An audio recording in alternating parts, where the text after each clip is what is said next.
Hello friends, welcome to my channel Zomoflix Shreyanshi. So in this video we are going to have a look upon the different materials or tools which are required for your practical classes. So it's basically for zoology and botany. ठीक है, देखिए in zoology you have to dissect the animals and all. So zoology में आपके पास बहुत काम है. जैसे first is to dissect the animal. So sem 1 में you'll have 3 animals. Okay, and semester 2 में एक ही animal है. If I talk about the syllabus of Lucknow University. उसके बाद फिर आपको कुछ स्लाइड्स बनानी होंगी, ठीक है, और कुछ और भी लाइक प्रिपरेशंस करनी होंगी. तो उन सब के लिए क्या क्या चीज़ें रिक्वायर्ड हैं वो यहाँ पर हम लोग एक बार डिस्कस कर लेते हैं. ठीक है, सो सबसे पहला हमारे पास जो मटेरियल है दैट इज़ दिस. इसको हम क्या कहते हैं? इसको हम कहते हैं वॉच ग्लास. देखिए इट्स स्फेरिकल इन शेप, ठीक है, और ये कुछ ऐसा दिखता है. इसको हम कहते हैं वॉच ग्लास. तो जब भी हमको कोई मटेरियल लेना होता है बॉटनी में, जब हमको कोई टीचर्स मटेरियल प्रोवाइड करवा रहे होते हैं, तो हम इसी वॉच ग्लास में पानी भर के हम इसी में अपना जो भी मटेरियल हमको मिलता है, वेदर इट इज़ रूट और स्टेम ऑफ सम प्लांट और जीनस, तो वो हम इसी में रख लेते हैं. ठीक है, तो it's better to have 2 of the watch glasses. 2 would be sufficient and मेरे पास भी 2 थे. एक तो मेरा पता नहीं कैसे खो गया. ठीक है, तो पहला चीज़ है वॉच ग्लास. अभी इसके बारे में बाद में बात करते हैं. देन सेकंड जो चीज़ है वो है ये क्या है? इसको हम बोलते हैं कैविटी ब्लॉक. देखिए इसमें देखिए बीच में स्पेस है ना, तो ये है, इसीलिए हम इसको कैविटी कह रहे हैं. और ये है कैविटी ब्लॉक. ठीक है, उसके ऊपर की ये कवरिंग होती है. अब इसका यूज़ हम किस लिए करते हैं? परमानेंट स्लाइड्स जब बनाते हैं तो हम इस कैविटी ब्लॉक का यूज़ करते हैं. ठीक है, then the most important thing is ये. भाई इसी की तो बात कर रहे हैं. स्लाइड्स बनाएंगे तो बनाएंगे किस पे? तो ये हम स्लाइड्स जो है इसी के ऊपर जो भी हमको मटेरियल मिलता है उसकी स्लाइड्स हम इन्हीं के ऊपर रख के बनाते हैं. ठीक है, so it's better to have 2 to 5 slides. 6-7 के आसपास रख लेना. देन अब स्लाइड्स को कवर करने के लिए will need a cover slip. ये है मेरे पास कवर. इसको मैं ओपन कर लेती हूँ. जब आप स्लाइड बनाएंगे ना तो उसके बाद उसको ऊपर से जो भी आपने मटेरियल लिया उसको ऊपर से कवर भी करना होता है. तो ये देखिए ये छोटा सा है, बहुत ही पतला सा, माइन्यूट सा. अब आपको ये स्क्वायर शेप की कवर स्लिप्स भी मिल जाएंगी एंड ये कुछ राउंडेड शेप्स की भी कवर स्लिप मिल जाएंगी. ठीक है, सो आप दोनों में से कोई से भी परचेज़ कर सकते हैं. Both of them will work the same, but I will recommend you to purchase these square cover slips. तो जब हम स्लाइड्स बनाते हैं ना तो स्लाइड पे हम लोग को नेम वगैरह भी लिखना होता है जब हम प्रैक्टिकल एग्ज़ाम दे रहे होते हैं.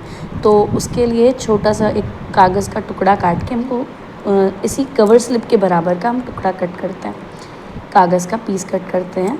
तो फिर it's better to have these square shaped cover slips. Else ये आपकी राउंडेड शेप की भी कवर स्लिप काम सेम करेंगे. Alright, then the next material required is pins. So here are some paper pins, है ना, जो हम नॉर्मली यूज़ करते हैं. ये वही पेपर पिन्स हैं. अब इनका काम कहाँ होगा? जब आप डाइसेक्शन करेंगे ना, सेमेस्टर 1 में ही आपके पास अर्थवॉर्म है, प्रॉन है, तो इन सब का जब आप डाइसेक्शन करेंगे तो उसमें you will need these pins. ठीक है, in order to just expose the body parts of given animal. तो ये पेपर पिन्स हैं, इनको आपको रखना ही पड़ेगा, बहुत काम आती हैं ये. ठीक है, नहीं तो मांगते फिरोगे किसी से भी. ठीक है, देन ये हैं ब्रशेज़. तो आप कोई भी एक ब्रश ले सकते हैं. तो जब भी हमें कुछ एनिमल का पार्ट एक्सपोज करना होता है, बेसिकली जब आप अर्थवॉर्म का डाइसेक्शन करेंगे ना तो वो बहुत गंदा होता है, तो उसको क्लीन करने के लिए we require these brushes. After that we have this razor. देखिए कितना पतला सा ब्लेड है ना ये. अब कभी कभी ना होता क्या है कि ये शार्प नहीं होता है। तो उसके लिए मैंने ये कुछ 2 ब्लेड्स, ये जो नॉर्मल शेविंग ब्लेड्स होते हैं आई गेस, वो भी मैंने रखे हुए हैं। ठीक है, अब इनसे क्या होगा, जब आप ब्लेड्स का काम क्या होता है, जब आप स्लाइड्स बनाएंगे बॉटनी में, जैसे जब आपको ट्रांसफर सेक्शन कट करना होगा रूट का या स्टेम वगैरह का, तो आपको ब्लेड्स की रिक्वायरमेंट होगी।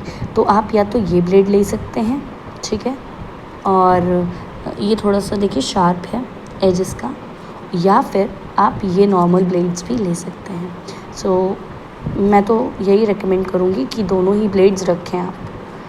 ओके, देन ये है टेस्ट ट्यूब एंड ये है हमारे पास टेस्ट ट्यूब होल्डर। अब इसका क्या काम है, देखिए जब आप इसको ऐसे कुछ ओपन करते हैं, ऐसे बंद है, और इसको हम पीछे करेंगे तो ये खुल जाएगा। ठीक है, अब इसको हम ऐसे फिक्स करके किसी भी पोजीशन पे एडजस्ट करेंगे एंड वापस से आगे बढ़ा के इसको टाइट कर देंगे। ठीक है, so that is why it is known as test tube holder and this one is test tube. ठीक है, किसी भी मटेरियल को बेसिकली जब हम बॉयल करते हैं ना, तो वो टेस्ट ट्यूब में ही करते हैं। ये केमिस्ट्री में भी बहुत ज़्यादा यूज़ होता है। सो या make sure to have at least one test tube if you have zoology and botany as your major subject, और अगर आपका वो क्या कहते हैं केमिस्ट्री है तो इट्स नेसेसरी कि आप टेस्ट ट्यूब तो आपको रखना ही पड़ेगा। Alright, okay, then coming to the next material that is this drop. तो जब आपको कोई चीज़ उठानी होगी कहीं से, लाइक एल्कोहल है, तो एल्कोहल का अगर आपको ड्रॉप डालना है कैविटी ब्लॉक में, या जब आप स्लाइड्स बनाएंगे बॉटनी में, तो आप इसी टेस्ट ट्यूब के सहारे ग्लिसरीन या फिर सैफ्रनिन या फिर हीमोटॉक्सिन वगैरह अपनी स्लाइड पर डालेंगे।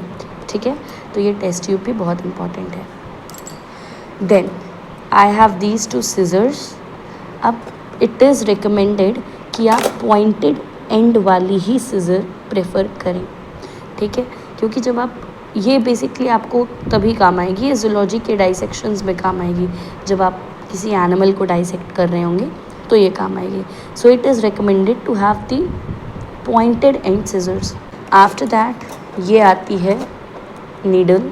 तो नीडल का तो बहुत काम आता है ऑलमोस्ट हर जगह, वेदर इट इज़ जूलॉजी और बॉटनी, बहुत काम आएगा। Then coming to the main instruments for your dissections of zoology. जब आप किसी एनिमल को डाइसेक्ट करेंगे तब आपको ये फोर्सेप्स चाहिए होंगी। अब फोर्सेप में मेरे पास तो यहाँ पर कुछ डिफरेंट टाइप की फोर्सेप्स हैं, but mostly teachers recommend these pointed and की फोर्सेप। इससे ना डाइसेक्शन बहुत आसानी से होते हैं। जब आपको कोई एनिमल पकड़ के उसकी स्किन को पील ऑफ करना है या फिर कुछ भी ऐसा एनिमल को डाइसेक्ट करना है, तो उस टाइम पर आप ये पॉइंटेड एंड्स वाले ही फोर्सेप का यूज़ करेंगे। ठीक है, देखिए आप एंड्स को देख लीजिए कि किसका शार्प एंड है और किसका ब्लंट एंड है। देखिए, तो ये वाला जो है, ये वाला, इसका देखिए एकदम ही ब्लंट एंड है, बहुत मोटा है आगे। ठीक, ये भी वैसा ही है, ये भी वैसा ही है, ये थोड़ा सा पतला है बट ये भी उतना अच्छा नहीं है, but this one is very very very much good as compare to others. अभी मैंने आपको कुछ देर पहले एक ये दिखाया था, ये क्या है, ये है ब्लैक पेपर। ब्लैक पेपर का यूज़ कहाँ होता है, जब आप एनिमल डाइसेक्ट कर चुके होते हैं, तो जब आप उसको उसके जिस पार्ट को आपको एक्सपोज करना है उसको प्रॉपर क्लियरली विजिबल बनाने के लिए we use these black papers. ठीक है, तो इनकी बहुत पतली पतली सी स्ट्रिप्स कट करते हैं हम लोग, एंड देन उससे जो है हमने जिस भी पार्ट को एक्सपोज करने के लिए डाइसेक्शन करा है उसके ऊपर हम लगा देते हैं। देन यहाँ पर मेरे पास एक ऐसे नॉर्मल सा क्लॉथ है, ये बेसिकली जब हमको स्लाइड्स वगैरह क्लीन करनी होती हैं या कुछ ऐसा हमने स्लाइड क्लीन किया उसको जो स्टैप करके सुखाना होता है, तो ये हम लोग उस टाइम इसको यूज़ कर लेते हैं। उसके बाद में एक 10 रुपए की फेविकोल की डिब्बी भी रख लेना अपने साथ, कब यूज़ आ जाए पता नहीं। Okay, so it is not necessary कि आप पूरा का पूरा डाइसेक्शन बॉक्स ही लें, या फिर जो भी मतलब आपको चीप एंड बेस्ट लगे आप उसको प्रेफर करें। मैंने तो अलग अलग सारे सामान लिए थे और फिर मैंने उसको एक ऐसे ही नॉर्मल से बॉक्स में रख लिया है, ठीक है। अगर आपको dissection box cheap and best लग रहा है देन गो फॉर इट, और you can just purchase the things that are required for your dissections and other practical classes, and you can place them in any kind of box, like I have used this old सोन पापड़ी का डिब्बा, ठीक है। तो कुछ भी आप ऐसा use कर सकते हैं जिसमें आप अपने सारे मटेरियल्स को रख लीजिए। And that was all about the video. Till then tata bye bye, take care, नमस्ते।